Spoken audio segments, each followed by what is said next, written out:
종종 저는 저 자신도 그런 질문을 하나님께 던졌었고, 그런 질문을 던지는 그리스도인들을 많이 봤습니다. 왜 하나님은 내 편이 아니신 것 같지? 네. 왜 하나님은 내 편을 들어주시지 않는 것 같지? 내가 이만큼 노력했는데 정말 하나님 잘 아실 텐데 내가 뭐 부정한 짓을 저지르지도 않고 나 착하게 살고 열심히 노력했는데 왜 내 편이 되어주시지 않지? 이런 이야기. 왜냐하면 성경에 보면 분명히 그 시편에 다윗이 이렇게 고백하거든요. 여호와는 내 편이시라. 이게 그냥 문자적으로 그냥 그렇게 나와 있어요. 하나님은 내 편이시다. 하나님은 저와 여러분의 편이시다 라고 나와 있는데, 실제로 기독교 신앙에 대한 내가 믿어봤는데 하나님 별로야 라고 말하는 사람들의 논리 중에 하나가 뭐냐면, 내가 믿어보니 그리고 열심히 기도해보니 안 들어주시던데, 내 편이 아니시던데, 그래서 별로 믿고 싶지 않다는 거예요. 하나님은 정말 내 편이 아니실까요? 여러분이 간절히 기도한 것을 들어주시지 않으면 하나님은 여러분의 편이 아니실까요? 하나님께 대한 실망이 커질 때에도, 하나님에 대한 실망이 커질 때에도 여러분은 하나님은 내 편이다라는 그 말씀이 믿음으로 받아들여지십니까? 그런 거에 한 번은 하나님 저 화나요, 하나님 짜증나요, 하나님 어떻게 저한테 이러실 수 있어요, 꼭 한 번쯤 해보셔야 돼요. 또 이미 해보셨을 거고 앞으로도 또 그런 걸 할 수 있어요. 저는 그게 자녀의 특권이라고도 생각을 하는데요. 신앙의 현실에는 분명히 이런 일들이 있습니다.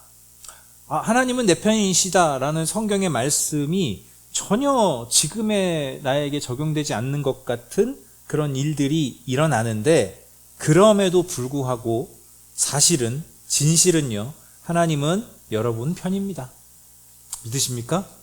하나님은 여러분 편이십니다. 다윗의 고백은 다윗뿐 아니라 모든 믿는 자들에게 적용되는 사실입니다. 하나님은 여러분 편입니다. 단 여기에 한 가지 전제가 있다는 것, 한 가지 큰 사실이 깔려 있다는 걸 명심해야 모든 오해가 사라집니다. 하나님은 영광이십니다. 이걸 기억해야 돼요. 하나님은 영광이십니다. 하나님이 영광스러운 분이 아니라 하나님이 영광이십니다. 제가 그랬죠? 하나님은 사랑을 잘하시는 분이 아니라 하나님이 사랑입니다. 똑같아요. 하나님은 영광스러운 분이 아니고요, 하나님이 영광입니다. 그래서 하나님 자체가 영광이시고 영광의 본체이십니다. 그래서 늘 저와 여러분이 생각해야 하는 건 뭐냐면, 하나님이 내 편을 들어주시는가 아닌가가 아니라 내가 영광이신 하나님 편에 서 있는가부터 생각해야 돼요. 내가 하나님의 영광을 추구하며 살고 있는가부터 생각해야 된다고요. 특별히 그 기도에 대한 이야기가 더 그래요. 분명히 성경에는 구하라, 찾으라, 두드려라, 기도하면 주실 것이다. 안 주시잖아요, 현실이. 근데 주의 뜻 안에서 기도하라는 거예요. 주의 뜻 안에서 기도하라는 거예요. 어린아이가 칼을 달라고 하면 줄 부모가 어디 있겠습니까? 그럼 부모가 내 편이 아닙니까? 나쁜 겁니까, 부모가? 우리가 마치 그렇게 하나님을 이해하고 미워하고 있다는 거예요. 그러니 여러분, 일어나는 현상을 보고 하나님이 내 편인지 아닌지를 계산하지 마십시오. 그건 신앙이 아니고요, 신앙적인 생각도 아니고요, 그 생각을 하고 있는 시간도 신앙적인 시간이 전혀 아닙니다. 크고 작은 선택의 기로에서 저는 오히려 크고를 빼고 작은 걸 말하고 싶어요. 작은 선택이 더 중요해요, 여러분. 작은 선택의 기로에서 하나님의 영광에 뭐가 더 가까운가? 내가 하나님을 영광스럽게 하는 그 선택의 기로 중에 뭐가 조금이라도 더 하나님의 영광을 높여드리는, 하나님의 영광을 하나님의 영광답게 나타내는 선택일까? 그 고민을 하는 게 저는 신앙인의 자긍심, 자부심이라고 확신합니다. 늘 답이 명확하지 않아도요. 늘 내가 한 일이 그렇게 위대하지 않아도요. 그 생각, 그 고민을 하는 것 자체가 우리의 자부심이라고 저는 확신합니다. 제가 왜 이런 이야기로 시작하냐면 많은 경우 오늘 본문은 이렇게 다 읽고 설교하지 않아요. 중간만 똑 떼서 설교를 하죠. 기도에 대해서. 베드로가 감옥에 갇혔다. 그런데 성도들이 그때부터 기도하기 시작했고 하나님이 즉각 응답하셔서 기적을 베풀어 주셔서 베드로를 이렇게 풀어주시고 교회는 더 힘을 내게 되었다.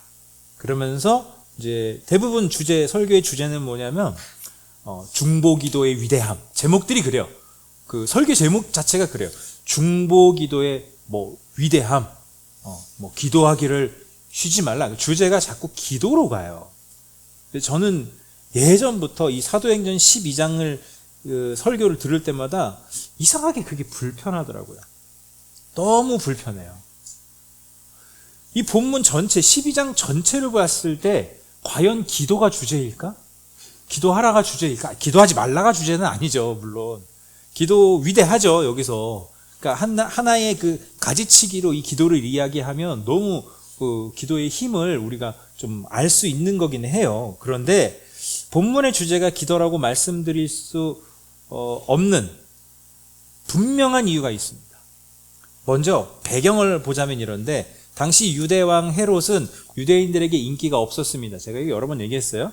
유대왕 헤롯이 유대인들에게 인기가 없었어요. 적자가 아니었거든요. 인기가 없었습니다. 그래서 어떻게든 할 수만 있으면 헤롯은 유대인들의 환심을 사기 위해서 많은 일들을 했어요. 그 중에 하나가 그 성전 미문을 금으로 치장해서 화려하게 했다. 제가 그 말씀 드렸었죠. 그래서 헤롯이 그것 말고 또 한 가지 일에 매진하기 시작했는데 그게 뭐냐면 바로 그리스도인들, 교회 다니는 사람들을 잡아다가 처형하는 거예요. 예수 믿는 사람들 잡아다 처형하는 거예요. 유대인들이 그리스도인들을 상당히 싫어했기 때문에 헤롯이 이 교회 다니는 사람들을, 예수 믿는 사람들을 잡아서 처형하는 일을 유대인들이 엄청 좋아했습니다. 그래서 보자. 이거 그 예수쟁이들을 잡아서 내가 좀 이렇게 하니까 바로 유대인들이 나한테 이렇게 호감도가 높아지네. 그래서 이제 지도자들을 잡아서 죽이기 시작하는데 그 첫 신호탄이 열두 사도 중에 한 사람인 야고보. 이거 되게 큰 거죠. 그냥 교회 다니는 사람 잡아서 이렇게 한 거랑은 얘기가 다른 거예요. 열두 사도 중에 한 명인 야고보를 칼로 죽였습니다. 그러니까 유대인들이 열광을 하기 시작한 거예요. 우와! 하고 헤롯 왕, 와! 고마워! 이러면서 엄청 좋아하기 시작하는 거예요. 이제 거기에 이제 우니까 한번 노를 저어보자 해가지고 이젠 대장을 잡아보자. 그래서 예루살렘 교회의 제일 위에 있는 지도자 베드로를 잡아서 감옥에 가두고 완벽하게 도망갈 수 없게 그 철통 방어를 그 방을 이제 철통 방어를 하게 됩니다. 야고보가 죽임을 당한 것도 초대교회 입장에서는 상당한 타격인데 베드로가 잡혔다? 그리고 직전에 야고보를 죽였으니 결론이 뻔하잖아요. 베드로도 죽일 것이다. 이 사실은 이 초대교회 사람들에게 있어서 엄청나게 두려운 일로 작용할 수밖에 없는 거죠. 그래서 교회는 그를 위해서 즉각 간절히 하나님께 빌면서 기도합니다. 그 기도의 내용을 알 수는 없습니다. 뭐라고 기도했는지 알 수 없습니다. 그냥 베드로 살려주세요. 아니면 베드로가 죽더라도 우리 교회를 지켜주세요. 어떤 기도를 했는지는 알 수 없는데 어쨌든 중요한 건 교회는 기도하면서 하나님께 매달리기 시작했다는 거예요. 그러니까 하나님께서 곧바로 기도에 응답해 주시는 것 같은 기적이 일어납니다. 감옥에 있는 베드로에게 하나님이 천사를 보내셔가지고 베드로가 이렇게 밤에 자고 있는데 옆구리 쿡쿡 쪄서 일어나. 근데 동시에 손에 있던 쇠사슬이 풀려요. 그리고 너 나 따라와. 베드로는 비몽사몽으로 따라갑니다. 그랬더니 문은 알아서 자동문으로 다 열리고 주변 사람들은 그게 보이는지 안 보이는지도 모르고 그냥 안전하게 천사를 따라서 베드로가 나옵니다. 감옥을 나와요. 그래가지고 감옥 나와서 이제 이때까지는 비몽사몽이에요. 그때까지는 베드로가 이거 뭐지? 환상인가?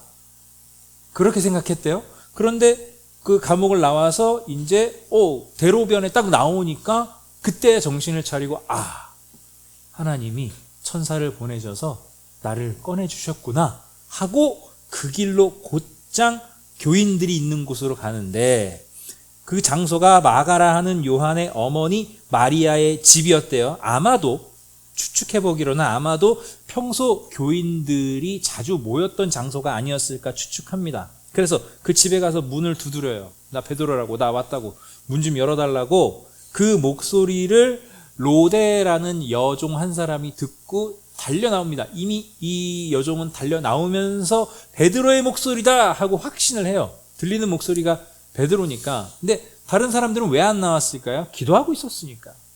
열심히 기도하고 있었으니까. 근데 열심히 기도해서 못 들었다기보다는 저는 그들의 두려움 때문이라고 생각해요.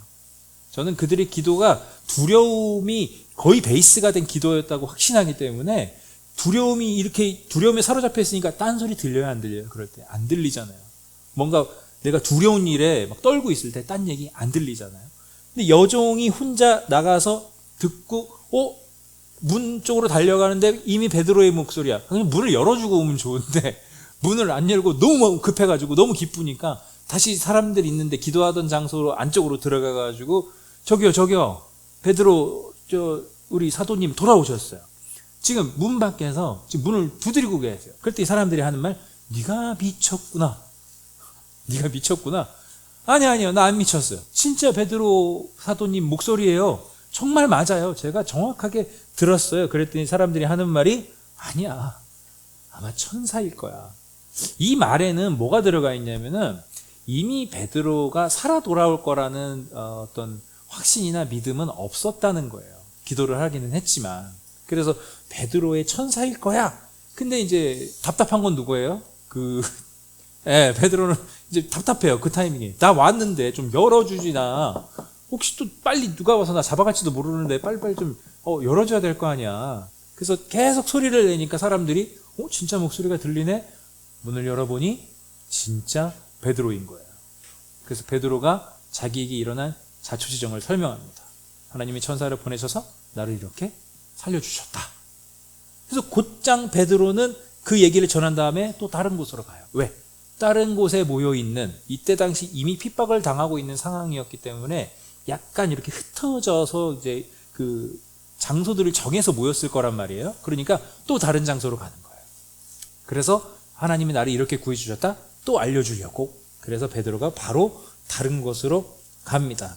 아침이 되니까 헤롯이 베드로를 오늘 죽이려고 그랬는데 어제 사라진 거거든요. 베드로가 베드로를 데려와 그랬더니 지키던 병사들이 와서 사라졌습니다. 이게 뭐 하는 거야? 이렇게 된 거예요. 그래서 그 베드로를 지키던 모든 병사들을 화가 나서 헤롯이 바로 처형을 하게 됩니다. 자, 여러분 여기까지 들으면 정말로 오늘 본문의 주제가 기도인 것 같아 보여요. 이렇게 기도해라. 그럼 하나님이 들어주신다. 근데 그것도 맞는데 이 전체 주제는 그렇게 볼 수 없는 두 가지 이유가 있는데요. 첫 번째 이유는 뭐냐면 저는 이게 불편해요. 그럼 야고보는? 먼저 죽은 야고보는 왜 죽었어야 돼요? 이렇게 또 얘기할 수 있죠. 베드로는 기도해서 하나님이 응답해 주셔서 살려주신 거고 야고보는 그런 게 없었다. 그런데 여러분 만약에 야고보는 기도해주는 사람들이 없어서 죽었고 베드로는 기도해주는 사람들이 있어서 살았다고 말하면 이건 엄청난 이상한 이야기가 돼요. 이상한 이야기가 돼요. 하나님은 여러분의 기도에, 저와 여러분의 기도에 응답해 주시는 분인데 만약에 야고보는 기도해주는 사람들이 없어서 죽었고 베드로는 기도해주는 사람들이 있어서 살았다라고 말하면 우리의 기도에 하나님이 왔다 갔다 하시는 분이 돼요. 줏대 없이. 이상해요. 그리고 저는 여기에 기록되어 있지는 않았지만 사도 중에 한 사람인 야고보가 잡혔는데 그때는 기도 안 했겠습니까? 그때는 기도하는 사람이 한 명이라도 없었겠어요? 물론 그 베드로는 막 대대적으로 모여서 기도했던 건 확실한데 야고보가 잡혔을 때는 그러면 누가 한 명이라도 기도 안 했겠습니까? 그럼 하나님 한 명의 기도는 안 들어주시고 무리로 모여서 기도하는 거 들어주십니까? 양이 중요하구나, 기도의 양이? 이거 이상하잖아요. 우리가 아는 하나님이 아니잖아요. 성경에서 말하는 그거랑 너무 다르잖아요. 또 다른 하나 이상한 게 뭐냐면 이 모여서 기도하던 이 교회 사람들의 교회 공동체의 기도가 그다지 위대한 기도 같지 않았다는 거예요. 그다지 거룩하거나 그렇게 막 깊은 기도라고 보기는 어려웠다는 거예요. 왜요? 아까 증거가 있잖아요. 베드로가 살아 돌아왔는데 뭐요? 네가 미쳤구나. 아니요, 진짜 베드로예요. 천사일 거야. 이미 죽었다고 생각한 거예요. 그러면 하나님이 기도에 응답해 주신 건 맞는데 이 교회 공동체가 했던 기도가 그렇게 수준이 높았느냐? 저는 아니라고 봐요. 저는 그렇게 보지 않아요. 그렇게 볼 수 있는 여지가 하나도 없어요. 그리고 본문의 주제가 기도가 아니라는 명확한 증거가 뒷부분, 오늘 본문 맨 끝에 뒷부분에도 나오는데 이거는 하나의 이야기예요. 이 헤롯이 베드로를 잡아서 죽이려고 했는데 그래서 베드로를 죽였으면 스타가 됐을 거예요. 그래서 예루살렘에 계속 있었을 거예요. 유대 땅에 있었을 거예요. 근데 베드로를 놓쳤잖아요. 바로 유대인들이 실망합니다. 에이, 그러면 그렇지. 그래서 잠시 피신하듯이 가이사랴로 돌아가요. 지중해 연안에 있는 도시인데 가이사랴로 도망을 가요. 근데 거기에서 어떤 일이 있었냐? 그 근방에 있는 이방 땅 중에 두로와 시돈이라는 땅이 있습니다. 근데 이 두로와 시돈 사람들이 이 헤롯의 관할구역 가이사랴 이 땅에서 나는 그 음식들, 곡물들하고 무역을 했거든요. 근데 이 헤롯이 뿔이 나가지고 두로와 시돈 이쪽하고는 무역을 하지 마. 마치 요즘 미국 같이, 그렇죠? 무역하지 마. 얘네 그 필요한 거 팔지 마. 그래갖고 두로와 시돈 사람들이 지금 먹을 게 없는 상황이 됐어요. 그러니까 어떻게 하죠? 알랑방구를 해야죠. 그래서 헤롯을 찾아와가지고 고개를 조아립니다. 그때 헤롯이 신난 거예요. 내가 유대인들한테는 인기를 못 얻었는데 이 두로와 시돈 얘네들한테라도 내가 왕 행세를 해야 되겠다. 그래가지고 두로와 시돈 사람들 이제 조건이죠. 그래, 우리 무역을 다시 열어줄게. 두로와 시돈 사람들을 이렇게 그 광장 같은 곳에 막 이렇게 모아놓고 그 앞에 딱 올라가요. 그래갖고 용포를 입어요. 자기가 왕인 것처럼 용포를 딱 입고 사람들 앞에서 막 연설을 하기 시작합니다. 막 연설을 하기 시작하니까 이 두로와 시돈 사람들은 또 띄워줘야 될 거 아니에요. 띄워줘야 될 거 아니에요. 그래갖고 뭐라 그러냐면은, 야, 사람의 목소리가 아니다. 이건 신의 음성이다. 라고 헤롯을 이렇게 띄워주니까 헤롯은 막 좋아하는 거예요. 근데 하나님이 이때 어떻게 하셨냐? 23절 보십시오. 23절. 헤롯이 지금 자기를 신으로 만들었어요. 그러자 즉시로 주님의 천사가 헤롯을 어떻게 했다고요? 내리쳤다. 헤롯이 하나님께 영광을 돌리지 않았기 때문이다. 그는 벌레에게 먹혀서 죽고 말았다. 보세요. 오늘 본문이 되게 재밌어요. 12장이 되게 재밌어요. 대부분은 가운데에 끼어 있는 내용인 기도에만 치중이 되어 있는데 12장 전체를 보면 시작과 끝에 등장하는 사람이 똑같아요. 헤롯이 유대인들에게 인기를 얻기 위해서 야고보를 죽였다가 오늘 본문의 시작이에요. 그리고 오늘 본문의 끝은 뭐죠? 헤롯이 두로와 시돈 사람들에게 추앙을 받다가 하나님께 죽임을 당했다. 근데 그 이유가 뭐다? 헤롯이 하나님께 영광을 돌리지 않았기 때문이다. 이거 되게 중요한 거예요. 헤롯이 하나님께 영광을 돌리지 않았기 때문이다. 이 한 구절이 12장 전체를 해석하는 단서가 됩니다. 이런 내용인 거예요. 오늘 본문이 말하고자 하는 건 기도하면 응답해 주신다? 기적이 일어난다? 그러니 기도해라? 이건 아니에요. 이걸 말하고 있지 않아요. 12장 전체가 말하고 있는 건 뭐냐? 하나님의 영광입니다. 하나님의 영광이에요. 하나님께서 하나님의 영광을 지켜가신다는 게 12장의 핵심이에요. 하나님이 하나님의 영광을 지켜내시는 과정에서 기도의 응답이 있었던 거예요. 그 과정에서 하나님의 헤롯이 자기에게 주어진 권위가 하나님께로 왔음을 망각했기 때문에. 왜? 유대의 왕이잖아요. 유대의 왕이면 하나님께 영광 돌리는 게 기본 덕목이란 말이에요. 근데 그걸 안 해? 하나님께서 하나님의 영광이 훼손되는 걸 막으신 거예요. 이게 오늘 본문의 핵심입니다. 그 에스겔, 구약 에스겔에 보면 저는 처음에 성경 읽을 때 이게 좀 충격적이었어요. 여러분도 나중에 한번 에스겔 36장을 읽어보세요. 충격적이에요. 뭐냐면 그 내용, 에스겔 내용은 뭐냐면 이거거든요. 이스라엘 백성들이 바벨론 포로 70년을 지내는 동안에 그때의 말씀이에요. 그래서 하나님이 에스겔을 통해서 뭐라고 말씀하시냐면 내가 너희를 채찍질했으나 내가 너희를 훈계했으나 이제 너희를 다시 회복시켜 줄 거야. 그리고 그 회복은 이전보다 더 풍성할 거야. 라고 말씀하신 다음에 뭐라고 말씀하시는 줄 아세요? 그게 충격이에요. 내가 이렇게 하는 것은 너희 때문이 아니야. 이게 우리는 깊이 생각해 봐야 돼요. 내가 너희들에게 은혜를 주는데 그게 너희를 위해서가 아니라는 거예요. 아니, 근데 이건 좀 말이 안 되잖아요. 여러분, 사랑하는 사람에게 뭔가를 해주는 게 그 사람을 위해서 해주는 거잖아요. 그런데 하나님이 은혜를 베풀어 주시는 게 너희 때문이 아니라는 거예요. 덧붙여서 뭐라고 말씀하시는지 아세요? 너희가 더럽힌 내 이름을 위해서 내가 이렇게 하는 거야. 다시 한번. 내가 너희들에게 은혜를 베풀어 주는 이유는 너희 때문이 아니야. 너희가 더럽힌 내 이름을 위해서 내가 반드시 그렇게 할 거야. 기억하십시오. 여러분의 깊은 신앙이나 여러분이 하나님을 향해 내는 열심, 또 여러분이 드리는 기도가 여러분의 삶을 좌우하는 키가 아닙니다. 하나님의 영광이 여러분의 삶을 좌우하는 열쇠입니다. 하나님은 신실하시다, 하나님은 지금도 일하신다 라고 말할 때의 그 중심부는 여러분의 기도나 여러분의 기도에 하나님이 응답해 주셨나? 그게 아니고요.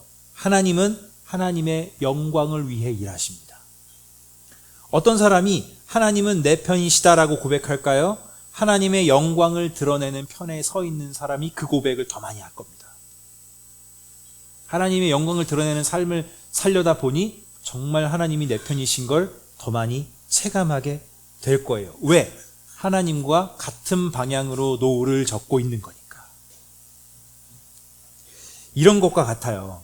어떤 청소년이, 젊은 친구가 축구를 되게 잘한다고 한번, 되게 축구를 잘할 제목이라고 한번 가정을 해볼게요. 그래서 이 친구가 골목에서 공을 찹니다. 뭐 처음엔 골목에서 차는 거죠. 골목에서 막 공을 차기 시작해요. 그런데 어떤 그 축구 전문가가 딱 와서 보고, 너 괜찮은데? 괜찮은데? 나랑 같이 축구 한번 해볼래? 근데 이 친구는 이러는 거예요. 아니요, 전 당신을 따라가지 않을래요. 제가 지금 골목에서 축구하고 있는데 저 골목 축구 1등 되게 해주세요. 그게 우리의 기도의 어리석음이에요. 골목 축구하고 있으니까 저 골목 축구 매번 이기게 해주세요. 이게 우리 기도의 어리석음이라고요. 근데 하나님은 어떤 분인지 아세요? 우리를 골목 축구를 이기게 해주는 게 아니라 프로 축구로 데리고 가주시는 분이에요. 그래서 제대로 된 경기를 해서 프로 선수의 영광을 받게 하는 거예요. 하나님이 저와 여러분을 구원하고 부르셨잖아요. 하나님의 영광을 위해 부르셨어요. 근데 우리가 하나님의 영광의 편에 서지 않는 삶을 사는 것이 그게 저는 슬픔인 것 같아요. 골목 축구 1등하게 해주세요인 거예요. 계속. 그게 아닌데 하나님은 하나님의 영광으로 우리를 부르셨는데, 자, 그럼 이런 의문이 생길 수 있죠. 아니, 하나님의 영광이 우리의 삶을 좌지우지한다. 그럼 우리의 기도와 노력은 의미가 없는 건가? 아니요. 더 의미가 있죠. 여러분, 이건 엄청난 위로예요. 생각해 보세요. 만일 여러분의 열심과 여러분의 기도가 여러분을 만들어내는 기반이라고 한다면 여러분의 삶은 반드시 흔들릴 겁니다. 안 그래요? 생각해 보세요. 여러분, 어떤 날은 어떤 찬양만 들어도 막 눈물 나고 은혜 넘칠 때 있죠? 근데 어떤 날은 성경 한 글자도 보기 싫을 때 있지 않아요? 변덕이 죽글치 않아요? 저와 여러분의 신앙이? 근데 나의 열심과 나의 기도가 내 삶을 지탱하는 기반이 되면 우리는 끝나는 거예요. 근데 하나님의 영광이 저와 여러분의 삶을 떠받드는 기반이라고 한다면요, 저와 여러분의 삶은 휘청거리고 넘어질 때는 있어도 끝까지 갈 거예요. 끝까지 하나님의 손에 붙들려 있을 거예요. 여러분의 노력과 기도의 의미는 하나님의 영광이 여러분의 삶을 지탱한다는 전제 아래에서 더 의미가 있어요.